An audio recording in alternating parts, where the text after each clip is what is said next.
Computer, initialize holosuite.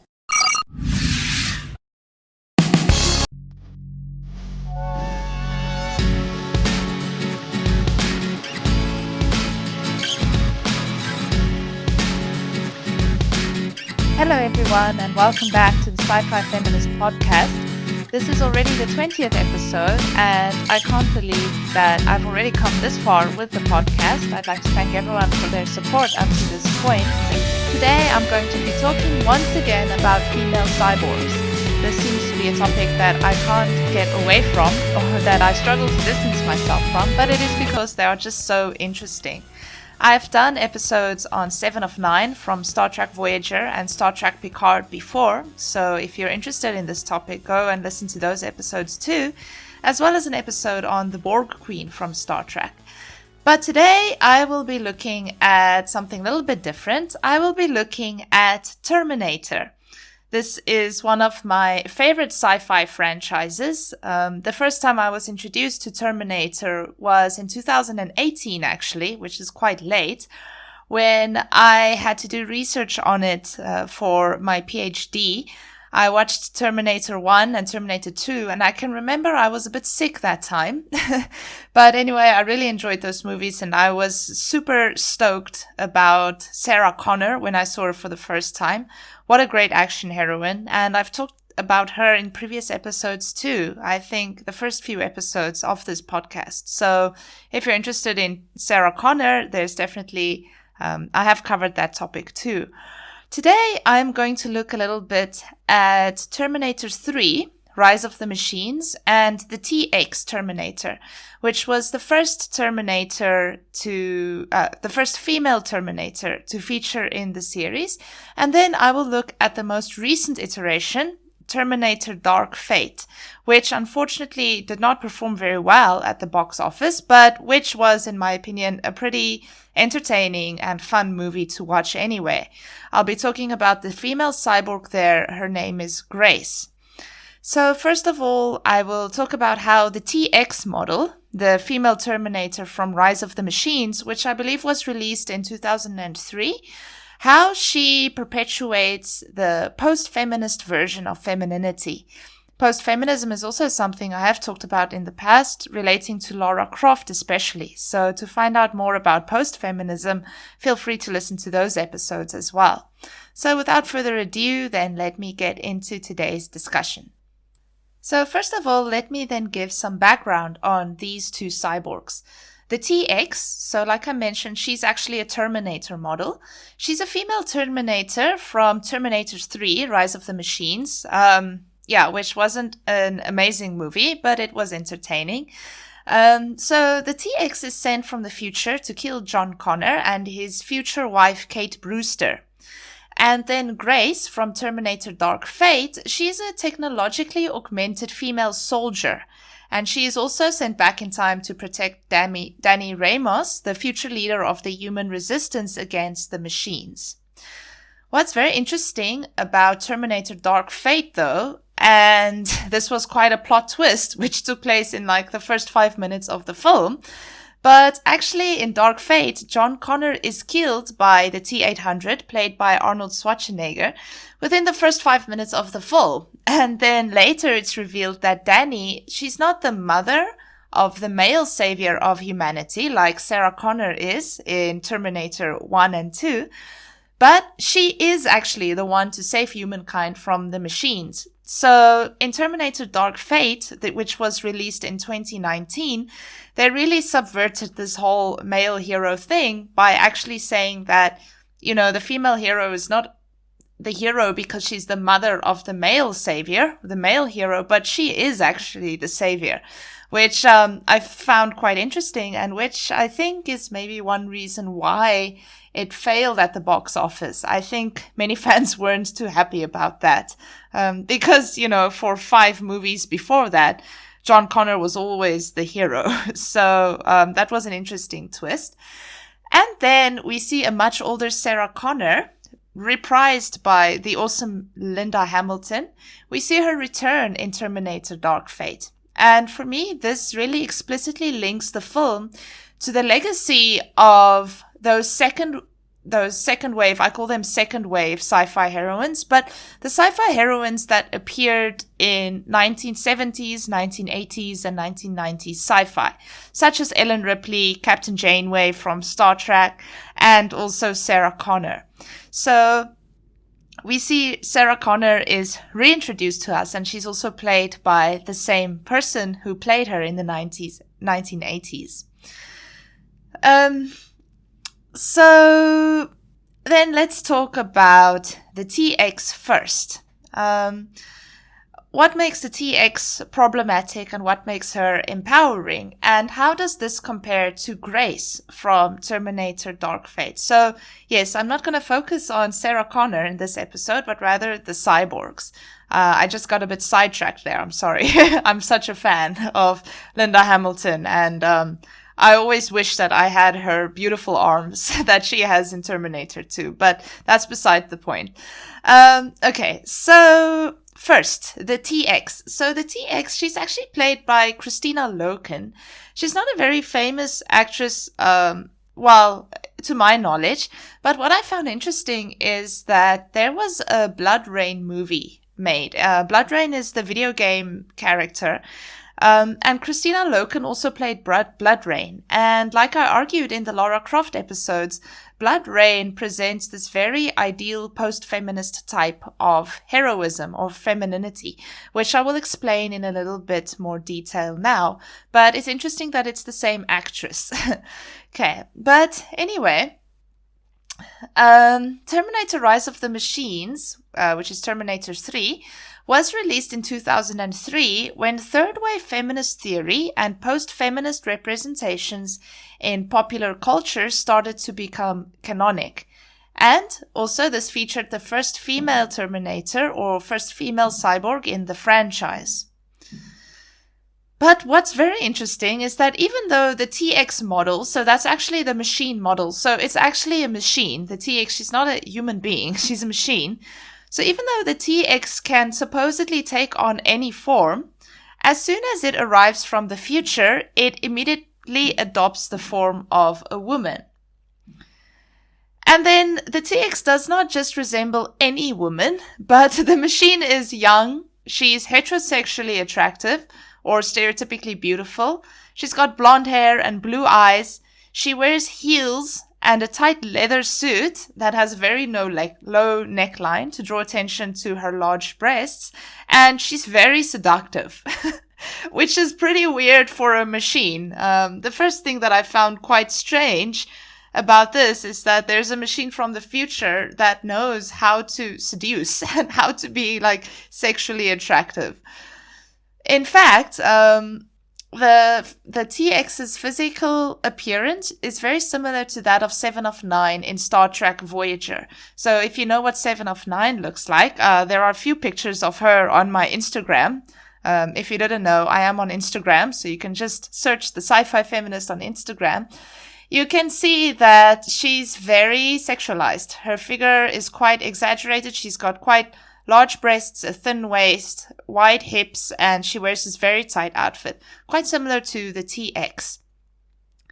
So like I've also argued about Seven of Nine, the emphasis placed on the TX's feminine signifiers, so that's her breasts, hips, butt, it potentially figures the female cyborg as, and I quote from a theorist called Despina Kakudaki, she says, they are a pornographic subject that encourages the male viewer's identification with technology. Okay, so from the onset, I found this machine quite problematic in terms of the representation of women in pop culture. Okay, but then let's move on.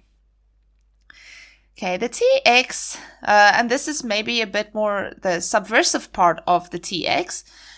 The TX is portrayed as unemotional, focused solely on her mission, and also possessing a lot of physical strength, which, according to post-feminist reasoning, provides a model of femininity that is not stereotypically over-emotional, hysterical, and weak.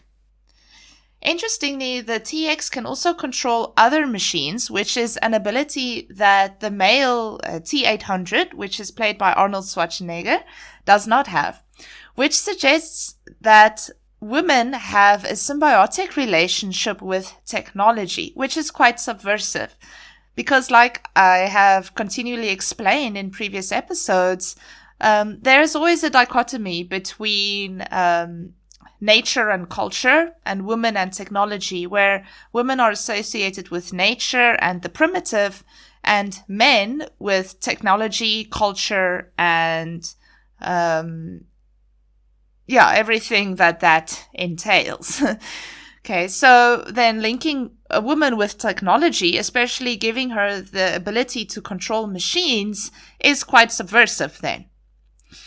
The TX is also more powerful, faster, and more intelligent, and that is how the T800 describes her, than him.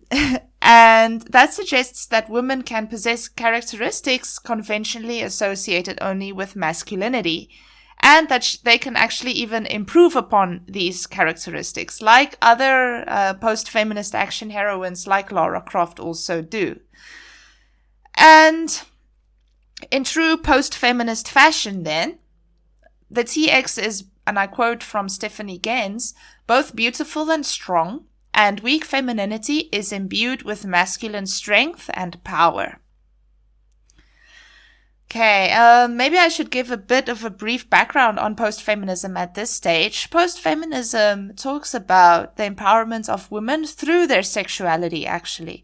So even though I see it as problematic that she's sexualized, actually, in terms of post-feminism or in a post-feminist reading, the TX would be a very subversive and positive version of femininity to follow.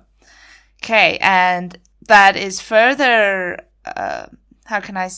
people following the post-feminist argument would further argue that it's subversive because she's strong. And her weak femininity is not weak, but her femininity is her power or her strength. Okay, I don't ascribe to this idea, but that is what some of the arguments have said.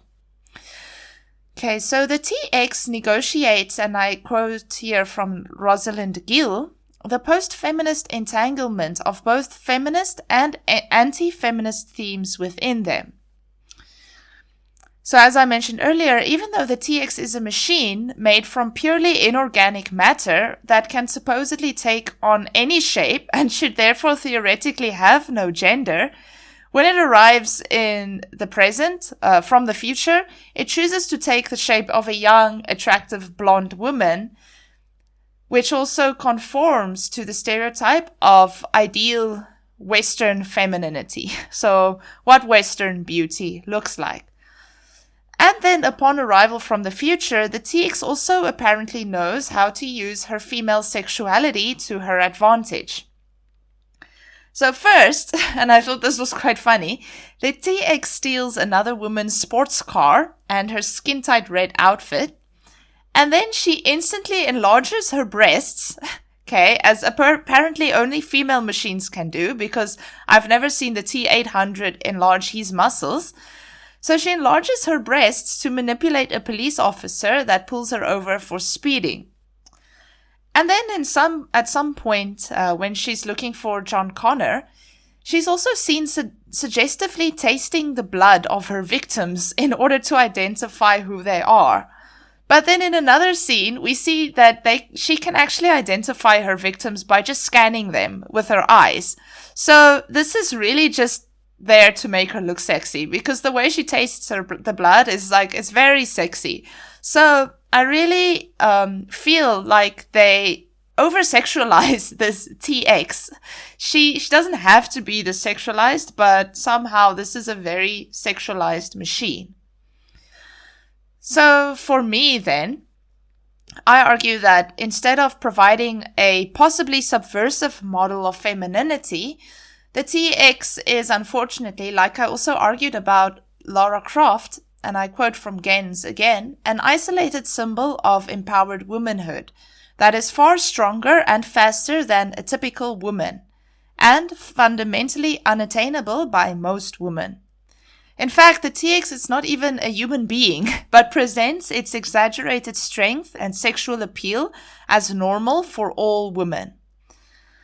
So it's thus not surprising that this post-feminist version of empowerment often results in eating disorders among women and self-harm among girls who strive towards it, because it's an ideal type of femininity that doesn't exist. So logically, and this is another argument that I've made about fourth wave feminism, which I'm not going to focus on too much today. Maybe I will discuss fourth wave feminism in regards to Lara Croft in a later episode. But it seems that fourth wave feminism, this new feminism that recently emerged, actually criticizes this post-feminist version of femininity. And this we see embodied in the second female cyborg to appear in the Terminator franchise, which is Grace from Terminator Dark Fate. Now, we will see in this discussion that Grace is actually in many ways very different from the TX. And then I would also argue different from the post-feminist ideal of empowerment and femininity. Okay, so first let's look at Grace's physical description. Okay, if you've watched the movie, you'll see that she's played by Mackenzie Davis. Is it Davies or David? I think it's Mackenzie Davis. I never knew, but she was actually one of the cyborgs in Blade Runner.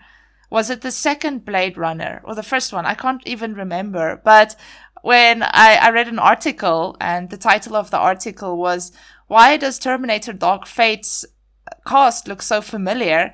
And then they showed a picture of her in Blade Runner. And I was like, oh my goodness, I saw her in Blade Runner. I never knew that. But anyway, I think she's really cool. So physically, Grace, so obviously Mackenzie Davis is quite tall. And you'll see in the movie that I think she trained quite a bit because her muscles, she's quite muscular and also quite flat-chested. So in contrast to the TX, and similar to the heroines from the 1980s like Ellen Ripley and Sarah Connor, Grace's facial features, which is her pronounced jaw and high nose, are very androgynous, and she has short hair that is practical for a shoulder.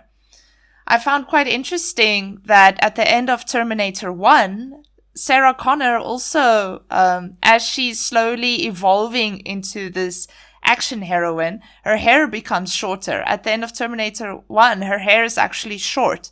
But then it's long again in Terminator 2, so I don't know. But it's interesting that short hair makes these characters more androgynous and more masculine. And this is a big contrast to the TX, who has long blonde hair. So we see this actually with Ellen Ripley too. Her hair becomes shorter as she evolves over the 3 Alien films. And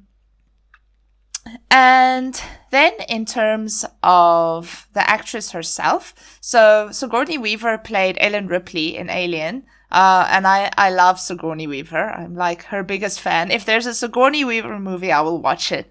But actually similar to Sigourney Weaver, who has a straight nose and a well-defined jawline and a tall and I quote from other theorists, boyishly thin body. Grace is also tall, slender. She has a straight nose, well-defined jawline.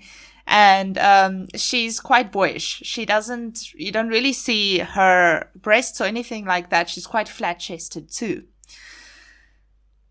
So we see that throughout. Grace also wears functional clothing that functions to draw attention to her muscles, like Sarah Connor's tank top in Terminator 2, instead of drawing attention to like her breasts or thin waist or wide hips. And interestingly is that Grace's arms are also covered in scars from the surgery that she had to undergo to become cybernetically augmented. And then I found this detail very interesting. Grace actually takes clothing from men on 3 occasions of the film, even though the female option is always available to her, which even more further emphasizes her androgyny. So, the classic, as soon as someone comes back from the future, somehow they're naked because the time machine doesn't do well with clothing. So every time someone comes back, they're naked. And we see the TX is naked. Grace is naked when she comes back, but you don't see much. And then also, Arnold Schwarzenegger is naked when he comes back the first time. And then there's, of course, that classic scene where he sees the guy's leathers and he steals the bike and the leathers. So that's kind of what they do. But then interestingly, where the TX takes this very sexy outfit from, a very stereotypically beautiful woman, Grace steals clothing from men. Every time she takes the guy's clothing, which is interesting because that further emphasizes her androgyny and how far she moves away from the post-feminist ideal that the TX shows us. Okay, and then also in contrast to the TX, Grace does not resort to any form of sexuality or sex appeal in order to achieve her goals, but rather she uses brute strength, wit, and she works together with Sarah Connor and the T-800 to fight against the other Terminator from the future. Okay, so in many ways you can see that Grace is actually almost the exact opposite of the TX. Now, I'm not saying that Grace is a more attainable version of femininity because she is taller and more athletic than most women, but she does indicate an acute awareness of the obvious sexualization and actually, I think, the plain absurdity of the TX. And why I pointed out the scars on her arms is that her bodily imperfections, and I quote unquote, such as the scars from her surgery when she turned into a cyborg, are not covered up but rather displayed as evidence of her heroism. So she's not this perfect woman like the TX that doesn't have any stretch marks or scars or anything, but her scars are actually evidence that she is a hero and that she underwent a lot of training in order to become the hero. So the term pornographic subject that I quoted from Despina Kakudaki earlier, used to describe Seven, and that can also describe the TX, it hardly resonates with Grace, and then clear efforts have been made to make Grace more real. So that is it in terms of the TX and Grace's physical appearance. So you can see that in many ways, the most recent female cyborg in Terminator, I think, according to my opinion, is a much more empowering version of femininity because she has all those subversive aspects of the TX, but without the sexualization, which I think is quite positive and for me a move in a right direction in terms of the representation of women. Now, there is one more interesting thing about Terminator Dark Fate, and this is something I've argued about 7 of 9 and Ghost in the Shell and other female cyborgs too, is that recently the attitude towards cyborgs have changed. So maybe I can briefly recap an argument I made earlier, which is that earlier cyborgs, such as the TX, the Borg Queen, 7 of 9, the Major from the 1995 Ghost in the Shell anime, all of them view embodiment and disembodiment as, not embodiment. They view disembodiment as the ideal of human evolution. So the idea that our minds and bodies can be split. So that's obviously problematic for various reasons because I don't think that will ever be possible.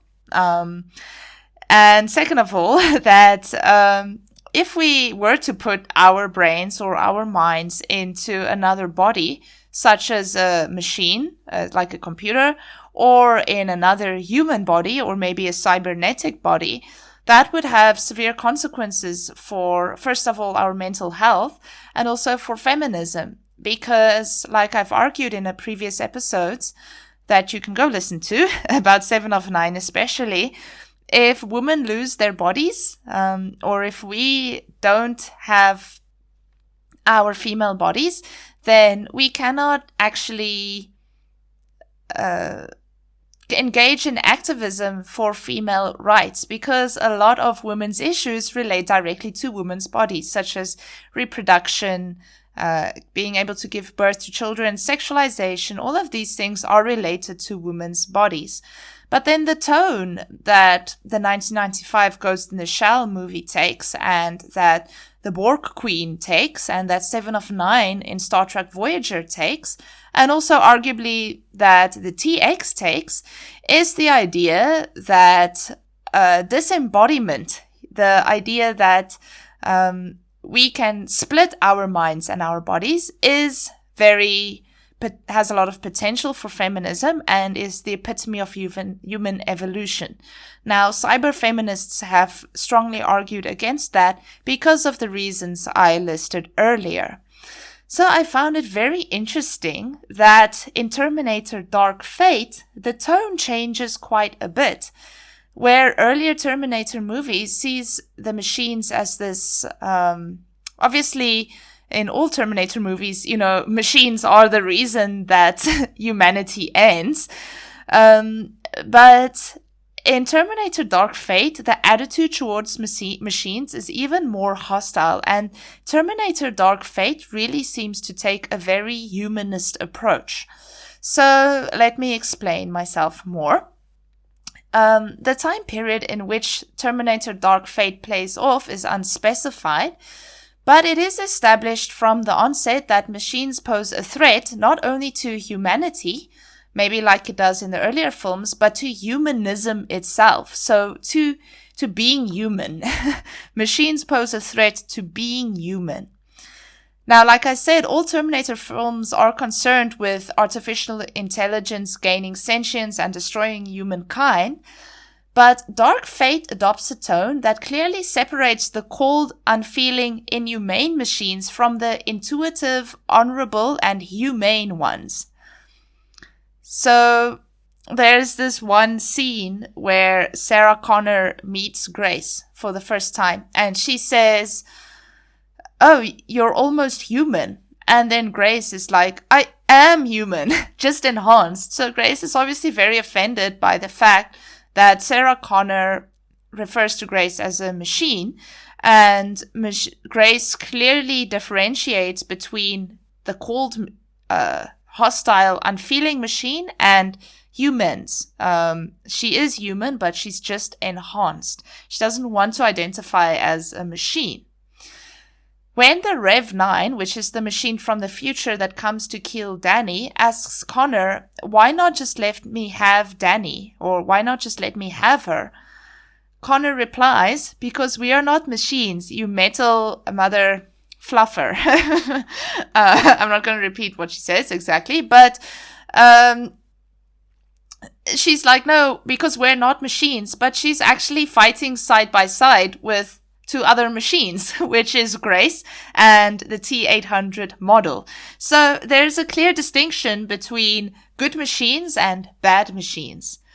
And then what I found even more interesting is that in Terminator Dark Fate, the T-800, which is Arnold Schwarzenegger, seems to have grown a conscience, and he actually feels remorse for carrying out his mission of killing John.